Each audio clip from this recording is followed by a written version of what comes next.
Yan, ulitin natin yung usapan natin sa Trip A and Trip B para dun sa mga bago din natin, saka para mas updated o mas saan pwedeng tamang gamitin. Yan.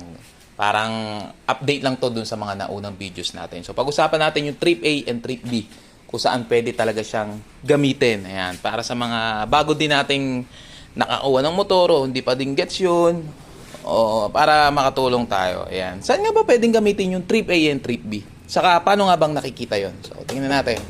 Open natin yung motor natin. So sa unang bukas,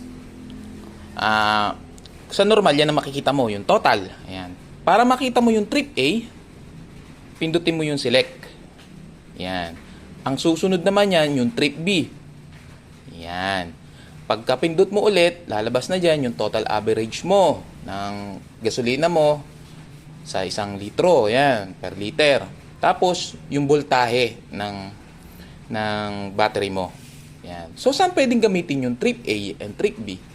Pwedeng gawin mo lang yan as a guide, sabi ko nga dati. As a guide mo lang yan. Katulad, ngayon, ang ginagawa ko ngayon, yung Trip A, nire-reset ko yan tuwing full tank ako.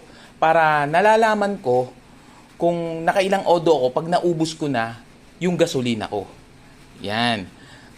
So, sabi ko, nung naubos na pala yung gasolina ko, mga naka 200 kilometers pala ako, mga ganun. So, ayan. Sa ngayon, dahil kapupultang ko lang, so, hindi pa nauubos, nakaka 34 kilometer pa lang ako nung nagpapultang ako. Yun.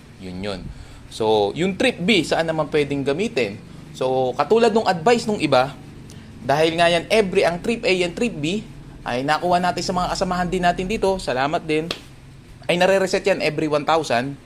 So, ang ginawa ko na lang dito sa Trip B ko, guide ko na lang siya yung sa biyahe ko kung nakailang kilometro ako. Halimbawa, may pupuntahan ako. Mula dito hanggang dito. Naka 10 pala ako. So, parang hindi ka na lang mag plus and minus sa total odo mo. So, parang ganun din sa Trip A. So, sabi ko, para, siyempre, halimbawa, kung meron ng butal-butal yung total odo mo, gusto mong malaman kung ilan yung total odo mo nung nauubos mo yung gasolina mo. So, dito mo na lang iseset sa Trip A and Trip B. So, paano bang nire-reset yan? Katulad yan, sabi ko nga, every full tank ko, nire-reset ko tong Trip A. Para ma-reset yan, hold mo lang to, yung set.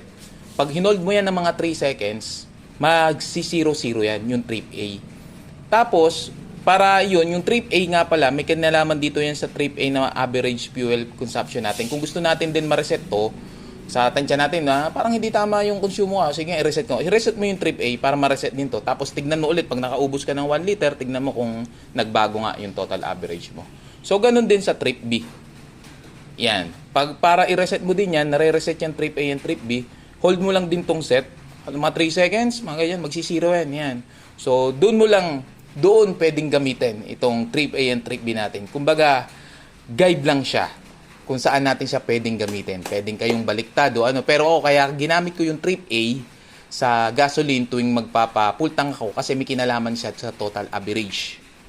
Yun, ang natin. Para pa nagre-reset ako, yun, para nare-reset din yung total average ko. So, ayan, sana nakatulong. Update to dun sa mga nauna nating video. Thank you.